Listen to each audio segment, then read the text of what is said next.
اگر آپ کو یہ ویڈیو پسند آئے تو ابھی ہمارا یوٹیوب چینل سبسکرائب کریں اور بیل آئیکن بھی دبا دیں تاکہ نئی ویڈیو سب سے پہلے آپ تک پہنچے۔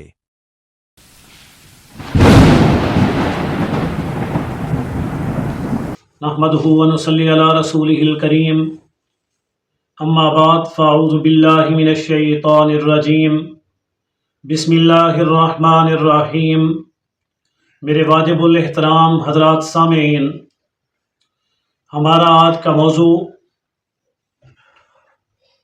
ایک ایسی شخصیت کی ذات تعارف ہے، ان کی تعلیم اور ان کا سلسلہ نقش بندیہ، ان کی اس دنیا سے جانے کی وجوہات اور اسی طرح ان کے جنازے کے لیٹ ہونے کی وجہ کیا بنی۔ ان چند ایک باتوں کو ہم آپ کے سامنے گوش گزار کریں گے۔ سب سے پہلی بات تو یہ ہے، 1953 کو جنگ کی سرزمین پر ایک بچے نے آنکھ کھولی۔ جس گھرانے کے اندر آنکھ کھولی وہ گھرانہ خالص دینی اور مذہبی تھا۔ آپ کا نام ذوالفقار احمد رکھا گیا۔ اسی طرح بچپن ہی کے اندر آپ کو حافظ قرآن بنایا، پھر اس کے ساتھ دنیاوی تعلیم کا سلسلہ شروع ہوا۔ 1972 کے اندر آپ نے الیکٹریکل انجینئرنگ مکمل کی اور آپ کو یہ ڈگری دی گئی۔ آپ اس دور کے بی ایس سی کرنے والے، امتیازی نمبر حاصل کرنے والے ایک ایسے ہونہار طالب علم تھے کہ جن کا چرچا پورے علاقے کے اندر، جھنگ شہر کے اندر ایک ذہین بچے کی صورت میں ہوا، ایک ذہین نوجوان کی صورت میں ہوا۔ آپ نے یہ ڈگری لینے کے بعد مختلف فیکٹریوں کے اندر جاب کی۔ ایک وقت ایسا آیا کہ 1990 کے زمانے میں آپ درجنوں فیکٹریوں کی دیکھ بھال کیا کرتے تھے۔ درجنوں فیکٹریاں آپ کے زیر نگرانی کام کرتی تھی۔ اس دور کے اندر تقریباً کم و بیش 30 لاکھ کے قریب ماہانہ آپ کی آمدن تھی۔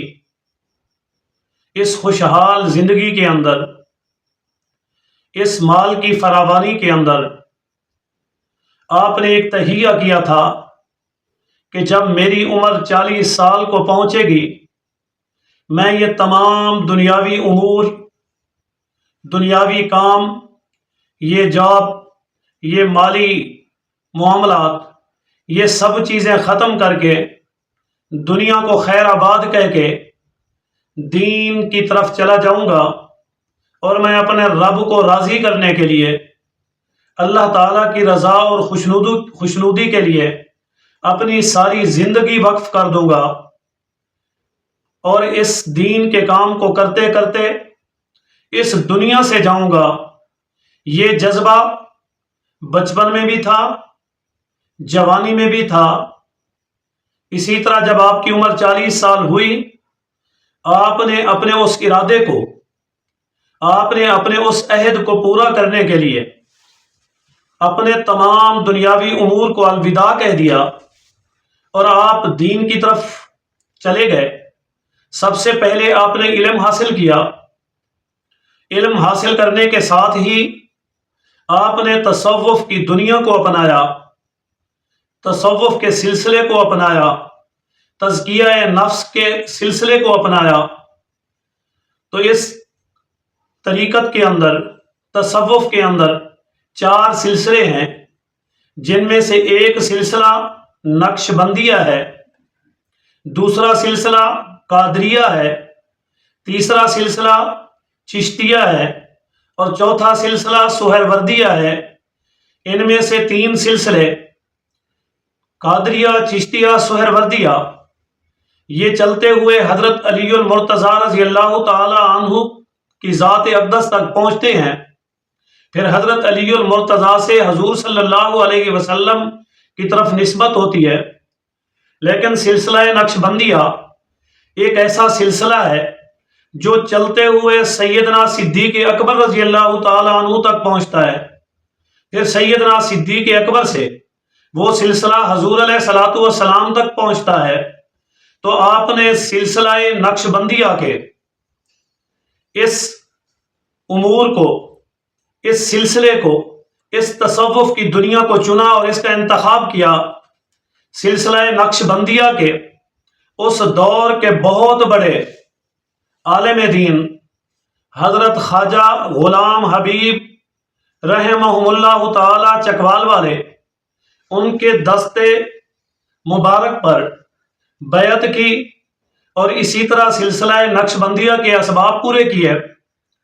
یاد رکھیں بر صغیر پاک و ہند کے اندر سلسلہ نقش بندیہ کے بہت بڑے بڑے صلحاء، بہت بڑے بڑے اولیاء، بہت بڑے بڑے صالحین گزرے ہیں۔ ان میں سے بے شمار ایسے اکابرین امت ہیں، ایسے بزرگان دین ہیں، اگر ان کا نام لیا جائے تو ایک طویل فہرست بن جائے گی، لیکن ان میں سے چند ایک کا نام میں آپ کے سامنے پیش کر دیتا ہوں، جن میں سے ایک نام حضرت پیر طریقت رہبر شریعت فضل علی قریشی رحمہ اللہ تعالی عنہ کا ہے۔ اسی طرح دوسرا نام حضرت خواجہ عبد المالک صدیقی نقش بندی رحمۃ اللہ علیہ کا ہے۔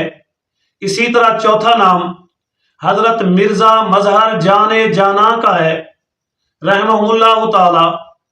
اسی طرح پانچواں نام حضرت شاہ ولی اللہ محدث دہلوی رحمۃ اللہ علیہ کا ہے۔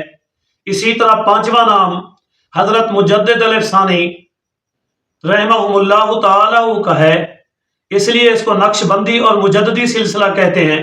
پھر اسی طرح بر صغیر پاک و ہند کے ایک بہت بڑے عالم دین حضرت خواجہ علاء الدین عطار رحمۃ اللہ علیہ کا ہے۔ تو یہ سلسلہ جس کو آسمان کی بلندیوں تک پہنچانے والی شخصیات، جس کو چار چاند لگانے والی شخصیات کو اگر دیکھا جائے تو ان میں سے حضرت خواجہ بہاؤالدین نقش بندی رحمۃ اللہ علیہ کا نام نمایاں ہے۔ اسی طرح حضرت خواجہ بایزید بستامی رحمہ اللہ تعالی عنہ کا نام نامی آتا ہے۔ اسی طرح اگر اس سے آگے بڑھیں تو پھر آل رسول میں حضرت امام جعفر صادق رحمہ اللہ کا نام آتا ہے۔ اسی طرح حضرت قاسم بن محمد رحمۃ اللہ علیہ کا نام آتا ہے، اور یہ سلسلہ سیدنا صدیق اکبر رضی اللہ تعالی عنہ تک پہنچتا ہے۔ تو اس سلسلے کا انتخاب حضرت پیر طریقت رہبر شریعت ولی کامل سراج السالکین امام الاولیاء والصلحاء حضرت پیر ذوالفقار احمد نقش بندی رحمۃ اللہ علیہ نے چنا، اور اس کو چنا ہی کیا بلکہ آپ اس انداز سے آگے بڑھے، اس سلسلے کو اس انداز سے چلایا۔ اگر کہا جائے کہ آپ اس سلسلہ نقش بندیہ مجددیہ کے امام الاثر تھے، اس زمانے کے مجدد تھے، اس زمانے کے امام الاولیاء تھے، تو بے جا نہیں ہوگا۔ آپ کا شمار ان بڑے علماء میں ہوتا ہے۔ اگر مسلمانوں کی 500 شخصیات جو با اثر تھی، جو سب سے نمایاں تھی، ان میں شمار کیا جائے تو حضرت پیر ذوالفقار نقش بندی رحمۃ اللہ علیہ کا نام بھی ان میں شامل ہے۔ اقوام متحدہ کی رپورٹ جو 2013 کے اندر آئی، اس کے اندر پیر ذوالفقار احمد نقش بندی کو پوری دنیا کے مشہور شخصیات، با اثر شخصیات، ان میں سے قابل قدر شخصیات میں شمار کیا گیا۔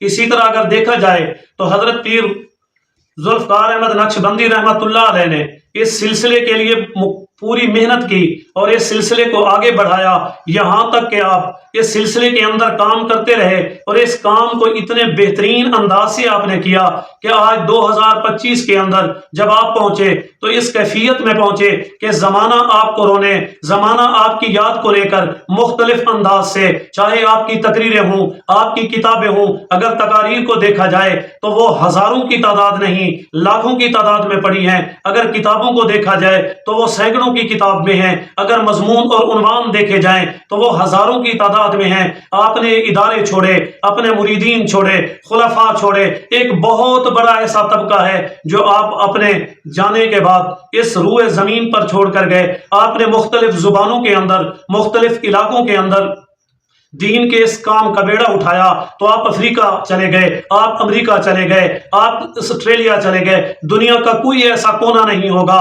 کوئی ایسا علاقہ اور شہر نہیں، کوئی ایسی زبان نہیں جس کے اندر آپ نے مختلف انداز سے یہ دین کا کام نہ کیا ہو۔ آپ نے ہر ایک زاویے سے، ہر ایک انداز سے، ہر ایک کیفیت سے، ہر ایک قرینے کے ساتھ اس کام کو سر انجام دیا، اور اسی کام کو کرتے کرتے ہی آج اس دنیا سے تشریف لے گئے۔ اب دیکھیں یہ سلسلہ، یہ پیغام، یہ نام، یہ نقش بندیہ طریقہ، آپ نے دن رات سیدنا صدیق اکبر کی بات کی، آپ نے ان کے سلسلے کا نام بلند کیا، پوری دنیا کے اندر اس نام کا چرچا کیا، اس بات کا چرچا کیا، پوری دنیا کے اندر اللہ اللہ کی صدائیں بلند کی۔